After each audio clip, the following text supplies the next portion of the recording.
in the first video in this series, I showed you how to diagnose a faulty DMD driver board and also to identify the various components that need to be replaced for the high voltage section on the driver board. In this video, I'm going to show you how to re-solder all of those and finally get to the DMD in working condition at the end.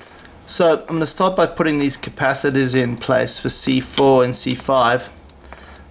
Now you'll notice I didn't get exactly the same capacitors, but when looking at the capacitors, these are easier to get than the axial ones. So you'll see that there's a leg down here which is clearly marked as negative. It's got the stripe down the side, and then you'll see the other sign that you'll see, which is the positive and the negative, is the slightly longer leg is the positive leg. And then on the circuit board you'll see that there's a positive and a negative side for the capacitor. So this is a really important thing to get right on this rebuild.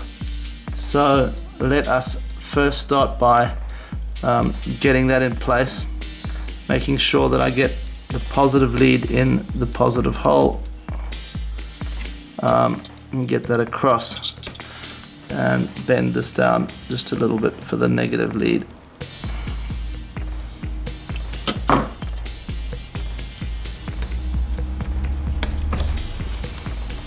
Okay, so that's in place there.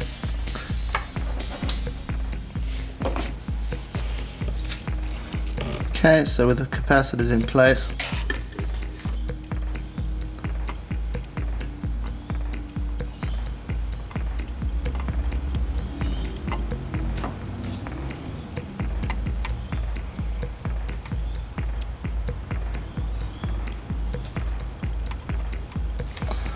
and there's our first component back in.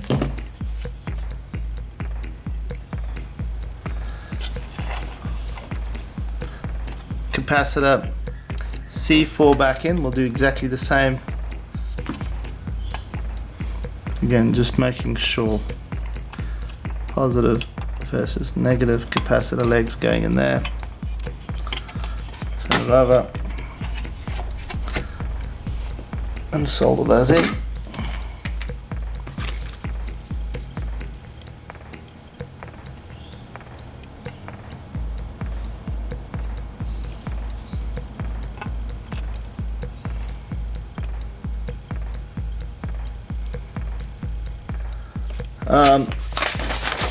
So I'm just marking these off now. Let me zoom out a little bit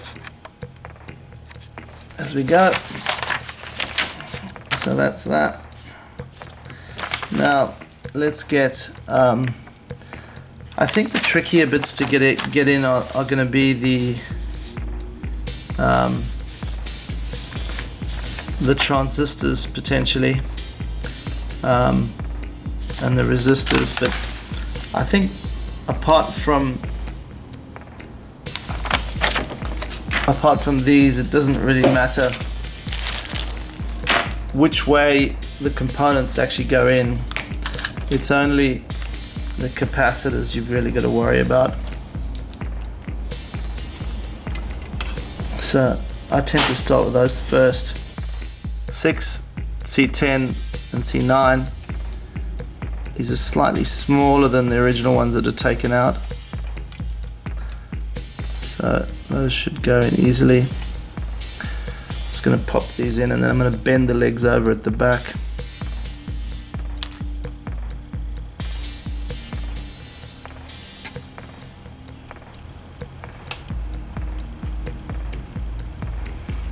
Okay, turn it over and just bend these wires. And again, I'll just use a little cloth here and sit and solder these on.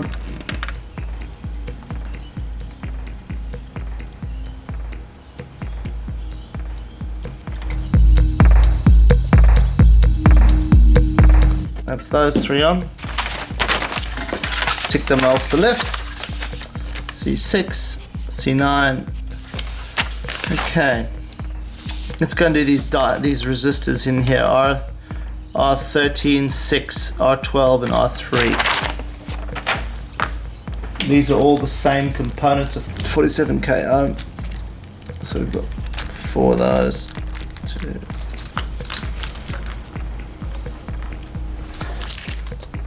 So let's just bend those over a little bit. 1 leg in each hole.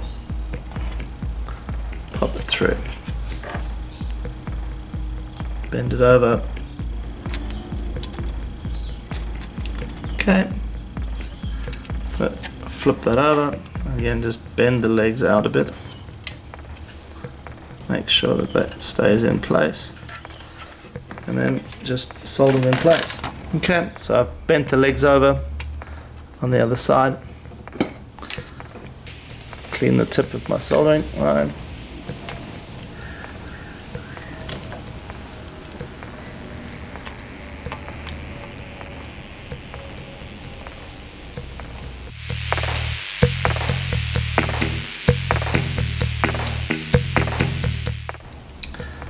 Okay, so I've inserted the resistors into the board. I haven't soldered them yet into R11, R9 and R8, noting that they're all slightly different, making sure you get the right one in each. I've got them in, I've bent the legs over. I'm just going to solder those in now. It's quite a good thing to actually leave just a little bit of space underneath those resistors when you install them. It allows for the heat to dissipate because they do get quite warm.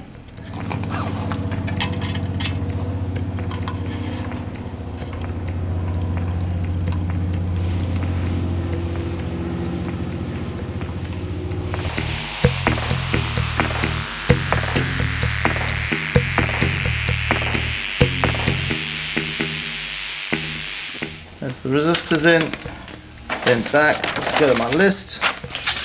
So that's R9, R11 sorted.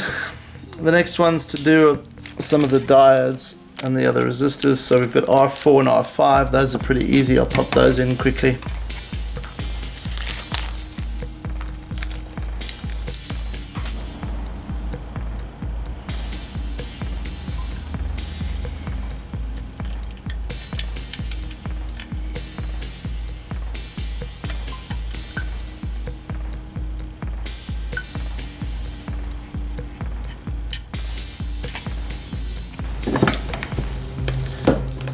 Again, just bend those legs over.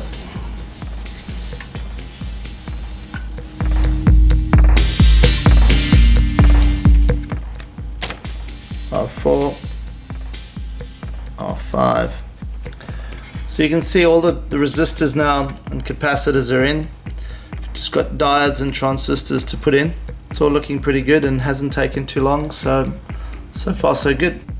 Start on this section of the board and do the diodes D3, D6, D7 and D8.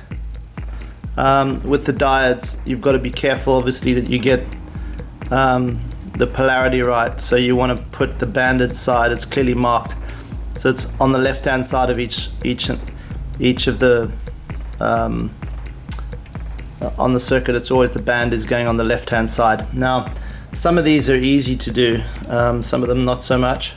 So if you're not sure which side is which, you can set your multimeter to the diode test. So to test your diodes, which is which side, so this side you can see there's a band there, but if you wanted to test, you can if you put your black lead on the side where the band is, or where you think the band is, it will read between 0.5 and 0.7 normally. If you do it the other way around, where you've got the red lead on the banded side, you'll get no reading at all. That's the whole purpose of a diode. So that's how we get them, test them and check them out. Okay, so all the components are in, banded side all the way down the left. And I'll just bend the legs over. So I'm going to go and solder those in now. So I'm going to replace these transistors here. Start with the small ones pre-driver. So we're going to start with Q2 and Q10 here. The way you put them in is important. You'll see that it's round edge and flat edge, so you can get the legs in the right place. And the same is true with the transistors. There's a round edge and a flat edge. You just want to make sure you line it up. So I haven't soldered them in yet, but you can see the orientation with the round edge and the flat edge of each of the E2 and E10 transistors. I put those in. Now I'm just going to solder those up.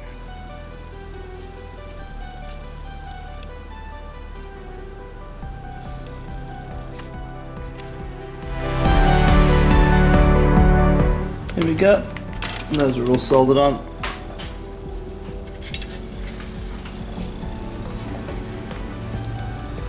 I'll just check to see that that's all worked nicely.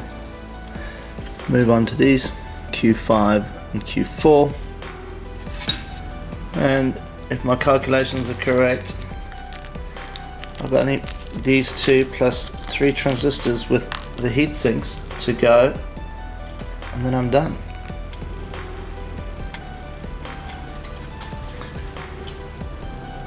And that goes.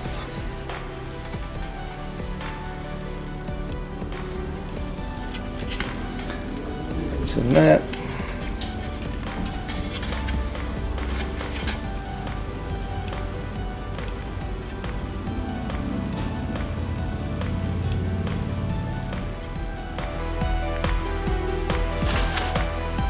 So those two done, those solder joints. Okay, so now I've just got the 3 transistors that go in Q3, Q7 and Q6 that have the heat sinks on. I've just got the heatsink compound.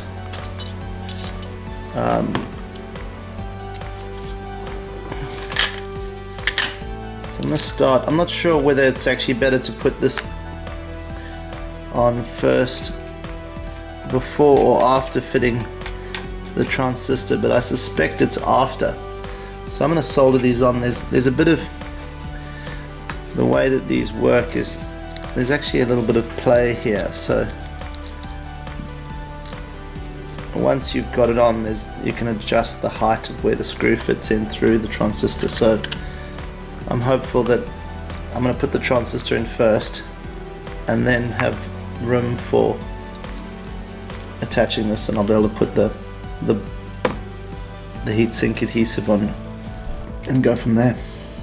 I've put the transistor in and the heatsink, and you can just see that there's sufficient play to get the screw through. So I'm going to actually solder that in place. Just push that up and then separate the legs a little bit.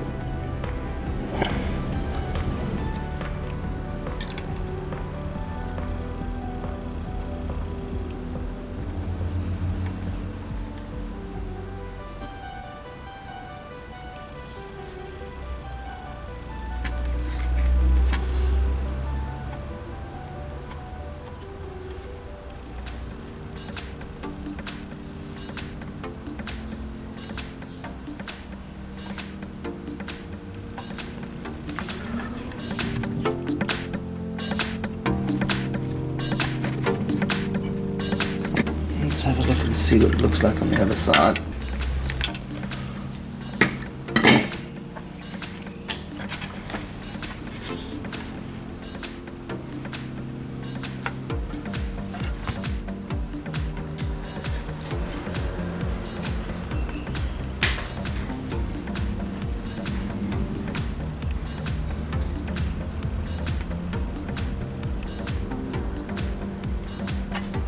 I'm going to test the continuity. The central leg goes to this bridge rectifier. The central leg is grounded on the big metal tab, so checking that. There's continuity there, so I'm happy that the solder's taken on that. Wasn't sure, but it's a pretty easy check. Actually, do you know what? I'm going to put the try to put the heatsink in now.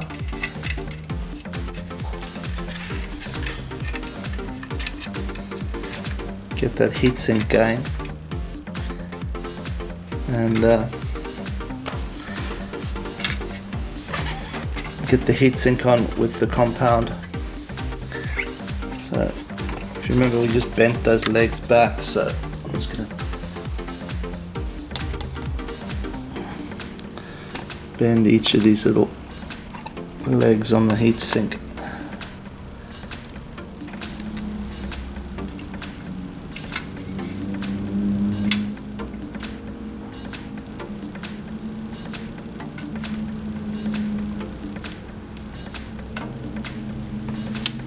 So the screw goes through with the bolt on the back.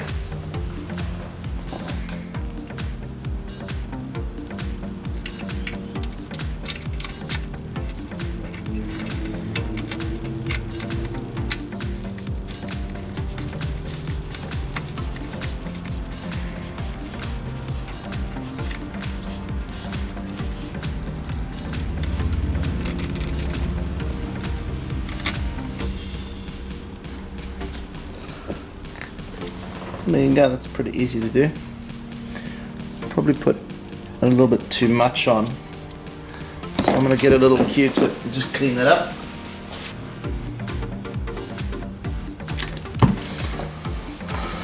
So I've got a little bit of alcohol and a Q-tip. I'm just going to get in and get the excess.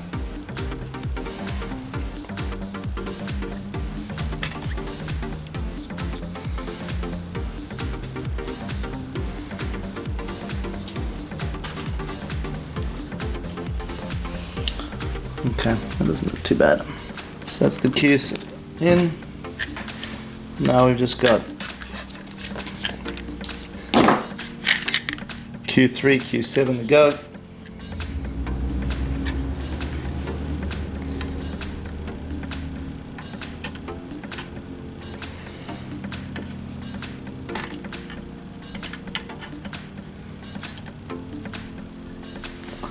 Okay. Those are in now. I'm just going to turn them over, bend the legs back,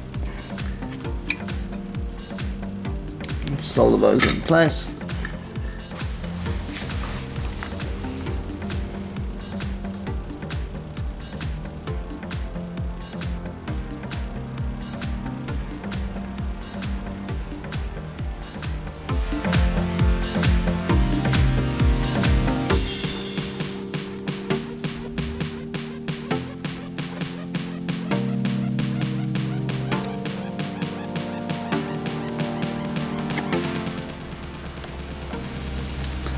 So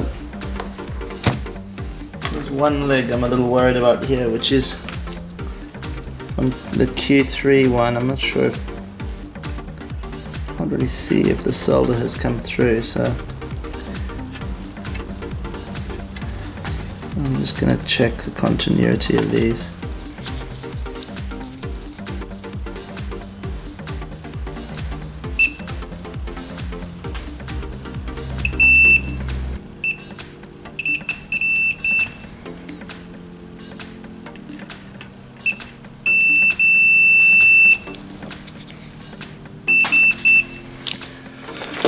That's all worked out fine.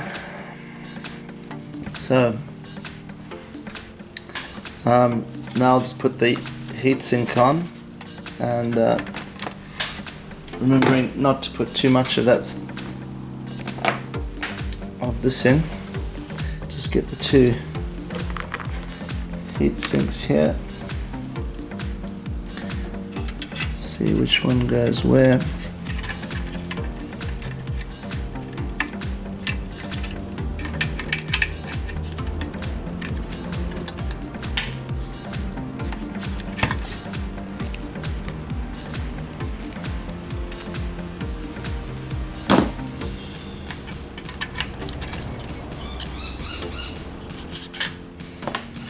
So I'm going to put a little bit of the heatsink adhesive on the back. A little bit less than last time. See if that works better. And then just slip this in and see if I can make less of a mess.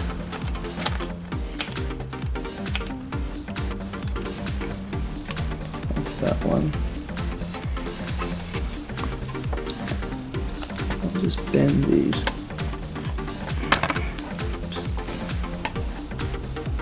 Bend these heatsink legs over. A little bit. Good.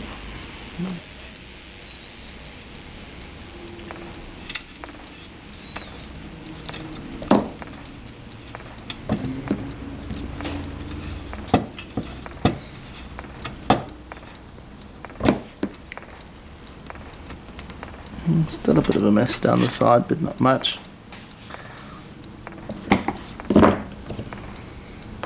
So I'm trying to just get that up a little bit.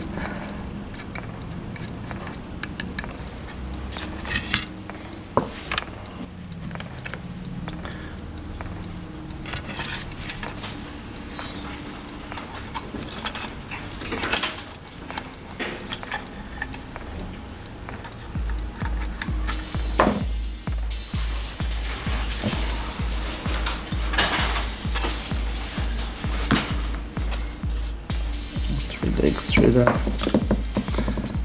Just bend that back just a little bit.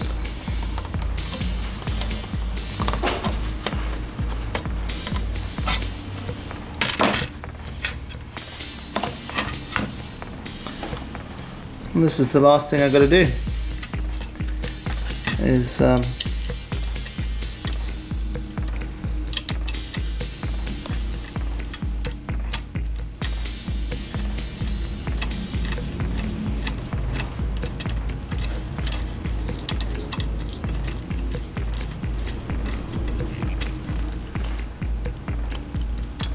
okay.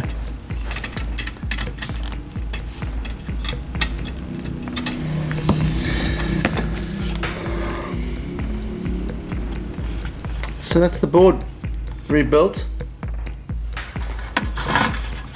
So we just have to cut the legs off at the back.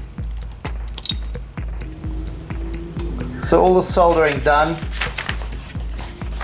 So all of the components, I think there's 27 components replaced except for the bridge rectifier, which I tested at the beginning. So that's something like 54 solders and resoldering. Board's cleaned up. The one tip I'd give you, make sure you're organized with your parts. I'd like to thank Alex from afpinball.com, whose blog really helped me, as well as managed to source my parts from him, and pinwiki.com, who really helped me out to do my first dot matrix controller board rebuild. I am very much a beginner, learning and documenting as I go. Hopefully helps out others who come across the same problems. Let's plug this in and see if it works. So I'm just going to pop this back in.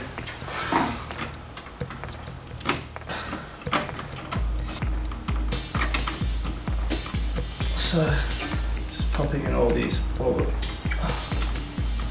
cables, and I'm going to flick the switch literally with the real hope that I haven't done anything stupid like get a diode the wrong way, or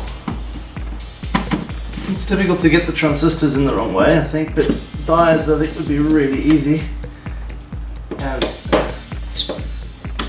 that really would, or the things you could get wrong are really the diodes or the capacitors.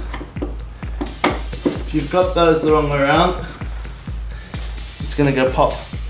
So let's have a look. Well, it hasn't gone bang. Way!